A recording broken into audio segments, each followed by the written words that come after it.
नमस्कार। BA third year theory paper first music unit fourth unit four topic है अलाउद्दीन खान साहब की जीवनी तथा संगीत में योगदान।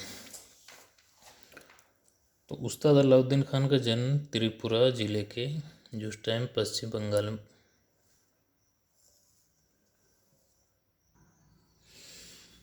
उस वक्त बंगाल स्टेट में त्रिपुरा जिले के शिवपुर गांव में सन 1881 में हुआ था।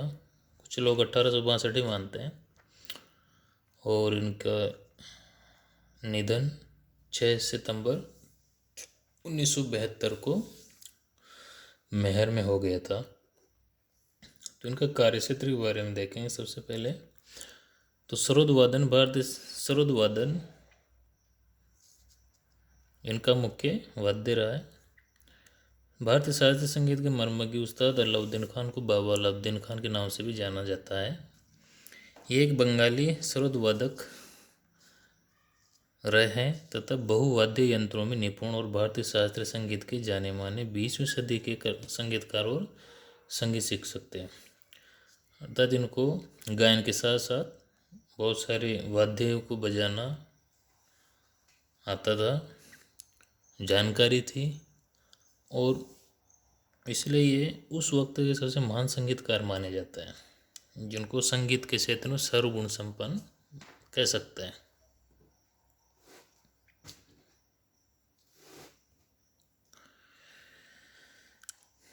इन्होंने वर्ष 1935 उदय शंकर के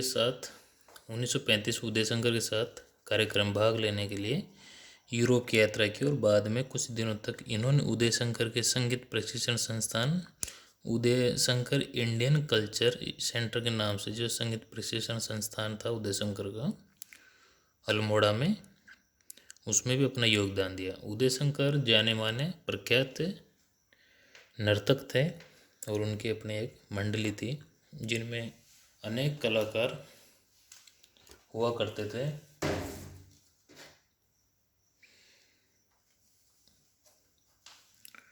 अपने जीवन काल में इन्होंने बहुत से संगीत रागों का निर्माण किया, अर्थात नवीन रागों का निर्माण किया और आधुनिक मेहर घराना की नींव भी रखी।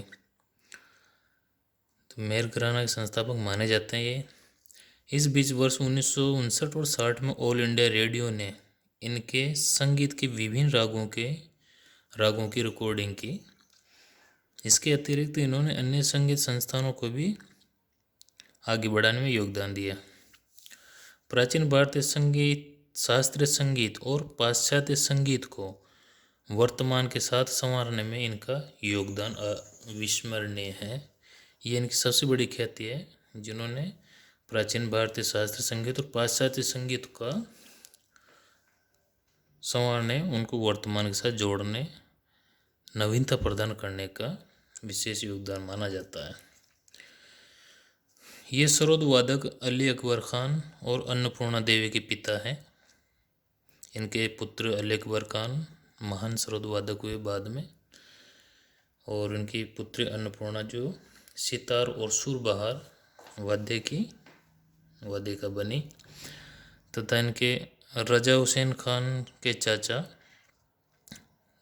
भी रहे, तथा महान संगीतज्ञ पंडित रविशंकर, निखिल बनर्जी, वसंत राय, पन्नालाल घोष, बहादुर खान, शरण रानी, ज्योतिन भट्टाचार्य और अन्य प्रसिद्ध संगीतज्ञों के गुरु भी थे। तो इतने महान शिष्य रहे इनके, तो इन्हीं से पता चलता है कि ये कितने महान संगीतज्ञ हैं और संगीत जगत में कितना आदर इनको मिला हुआ था। ये स्वयं भी बहुत से महान भारतीय शास्त्रीय संगीतज्ञों के शिष्य रहे, जिनमें गोपाल चंद्र बनर्जी, लोबो और मुन्ने खान के शागिर्द हैं ये, जिनमें गोपाल चंद्र बनर्जी से इन्होंने फिडिल नामक वाद्य सीखा। लोबो से इन्होंने यूरोपियन संगीत, वायलिन और स्टाफ नोटेशन पद्धति सीखी, और मुन्ने खान से इन्होंने कुछ समय गायकी सीखी।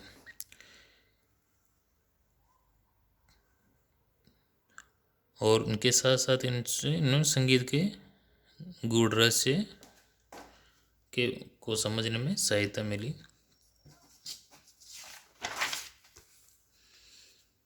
तो अलाउद्दीन खान साहब का प्रारंभिक जीवन के बारे में चर्चा करेंगे।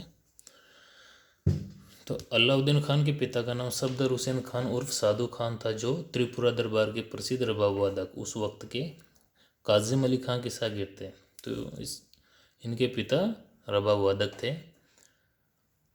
लेकिन अलाउद्दीन खान के बड़े भाई फ़कीर आफ्ताबुद्दीन खान ने इन्हें प्रारंभिक संगीत की शिक्षा दी। प्रारंभिक संगीत की शिक्षा मिलने के बाद ही जैसे 8 साल की उम्र में उनको सुर और ताल का अच्छा ज्ञान हो गया था। तो ये 10 वर्ष की आयु में ये घर छोड़कर भाग गए। मतलब संगीत के प्रति इतना जुनून था कि वो संगीत को और भी विस्तृत रूप से सीखने के लिए 10 वर्ष की आयु में घर छोड़कर भाग गए थे। और बंगाल के पारंपरिक जो जात्रा थिएटर था, जिसमें लोक संगीत और लोक नृत्यों का प्रचलन या प्रदर्शन होता था, तो जात्रा थिएटर में काम करने लगे। यहाँ पर इन बंगाली लोक कला को जानने का अवसर मिला। कुछ समय बाद ये कलकत्ता चले गए, जहाँ पर इनकी मुलाकात उस समय के प्रसिद्ध गायक गोपाल कृष्ण भट्टाचार्य उर्फ नूलो गोपालस्वी, जो कट्टर हिंदू थे। तो उनको मालूम था कि ये कट्टर हिंदू है, तो हो सकता है और ये मुस्लिम फैमिली से, तो हो सकता है कि ना सिखाए। तो उनसे पहले इन्होंने अपना नाम तारा प्रसाद सिन्हा रख लिया, क्योंकि इनको संगीत सीखना था उनसे। और तारा प्रसाद सिन्हा रख लिया और शिष्य बन गए। इन्होंने 12 वर्षों तक गुरु के शरण में गीत संगीत का अभ्यास करने का वचन दिया था, परंतु 7 वर्ष बाद ही नूलो गोपाल, जो उनके गुरु थे, उनका निधन हो गया। इसके बाद ही अमृतलाल दत्त के शागिर्द बन गए, जो उस वक्त कोलकाता स्टार थिएटर के निर्देशक थे। तो इन्होंने अपने पिता भाई से रबाब के साथ साथ इन्होंने गोपाल कृष्ण भट्टाचार्य से संगीत भी सीखा, गायन भी सीखा। तो संगीत की हर विद्या को बारीकी से सीखना इनके जुनून सवार था। अब पारिवारिक जीवन, तो वर्ष 1988 में इनका विवाह मदन मंजरी देवी के साथ हुआ। इनको एक पुत्र अलीकबर और 3 बेटियां शारिजा, जहां नारा और अन्नपूर्णा, जिनको रोशन नारा खान भी कहते हैं, इनको जन्म हुआ। उनमें से शारिजा का तो बाल्यकाल में मृत्यु हो गई थी, और जहां नारा को जो संगीत की उपासक थे, लेकिन इनकी सास ने इनको आगे संगीत को जारी रखने की अनुमति न दी और काफ़ी अपमान झेलना पड़ा। तो उन्होंने बीच में अपना संगीत छोड़ा। तो जहां नारा के संगीत छोड़ने से इनके पिता को काफ़ी ठेस पहुंची, अलाउद्दीन खान साहब को, और अन्नपूर्णा को भी इन्होंने संगीत ना सिखाने की सोची। लेकिन एक दिन उन्होंने अन्नपूर्णा, जो कि अपने भाई अली अकबर को संगीत सिखा रही थी, तो इनकी प्रतिभा से प्रभावित होकर खान साहब ने वापस अन्नपूर्णा की संगीत की शिक्षा जारी कर दी, और उन्होंने इनको सितार और सुरबहार की शिक्षा दी अन्नपूर्णा को। तो संगीत के क्षेत्र में इनकी उपलब्धियाँ, तो स्रोत विशेषज्ञ खान साहब मेहर स्टेट मध्य प्रांत तत्कालीन के महाराजा, मेहर स्टेट जो मध्य प्रांत में पड़ता है मध्य प्रदेश में, तो तत्कालीन उस वक्त के महाराज ब्रजनाथ सिंह के दरबारी संगीतकार थे। कलकत्ता से डायरेक्ट मेहर दरबार में आ गए थे और अपना संपूर्ण जीवन मेहर दरबार में बिताया इन्होंने।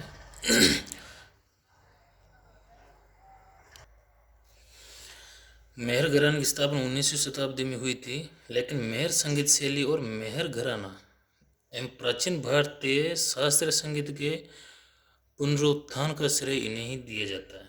अतः मेहर घराने को शैली को जीवित करना, इस घराने की विशेष स्थापना करना तथा भारतीय संगीत के पुनरुत्थान का श्रेय नहीं दिया जाता है, इसलिए मेहर घराना इन्हीं के नाम से जाना जाता है।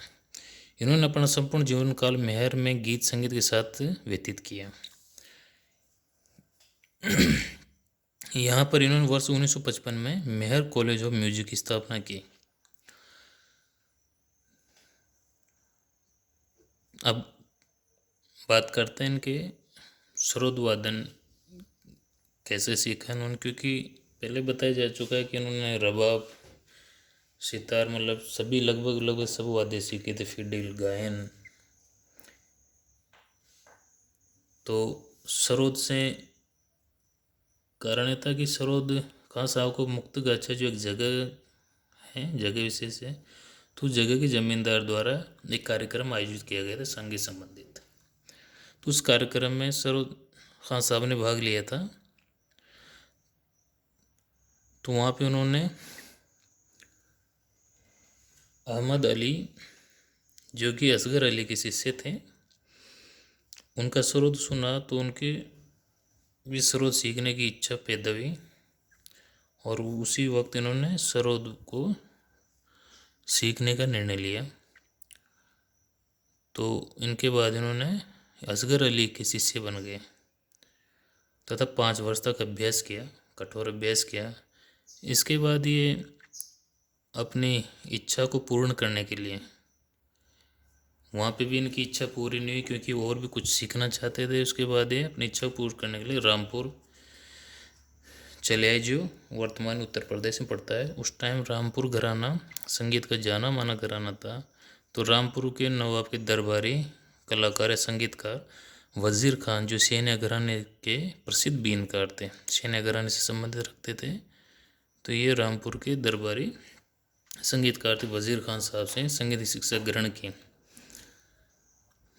तो वज़ीर खान के माध्यम से खान साहब ने प्रतिष्ठित सेना घराने प्रवेश पाने में सफलता प्राप्त की, जिसे तानसेन स्कूल ऑफ म्यूजिक के नाम से जाना जाता है, जो अभी भी वर्तमान में प्रचलित है। क्योंकि सेना घराना उत्तरी भारत का सबसे प्रतिष्ठित घराना रहा है। तो सेना घराने की सबसे बड़ी विशेषता है कि ये वंश परंपरागत घराना रहा है। इसमें अपने वंश और परंपरा के हिसाब सिखाया जाता है। बाहर के लोगों को इसमें प्रवेश पाना बहुत ही मुश्किल है। तो अलाउद्दीन खान साहब ने वहाँ के नवाब के माध्यम से वज़ीर खान के शिष्य बने। अब बात करते हैं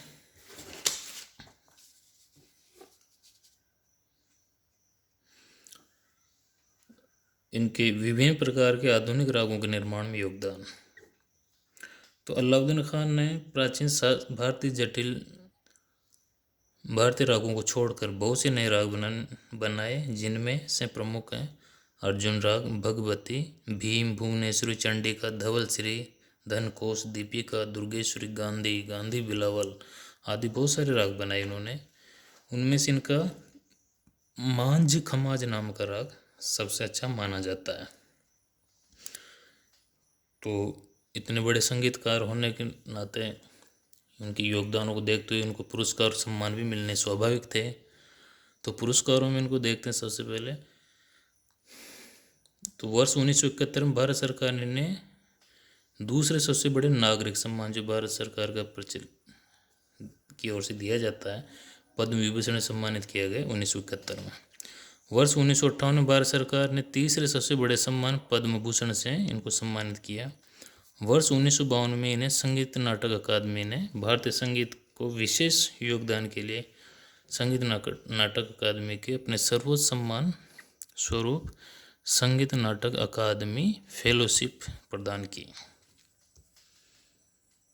तो इस प्रकार ये पूरा उनका अपन उस्ताद अलाउद्दीन खान साहब की जीवनी है, उनके संगीत के योगदान के बारे में चर्चा की। तो आज की वीडियो में इतना ही। धन्यवाद।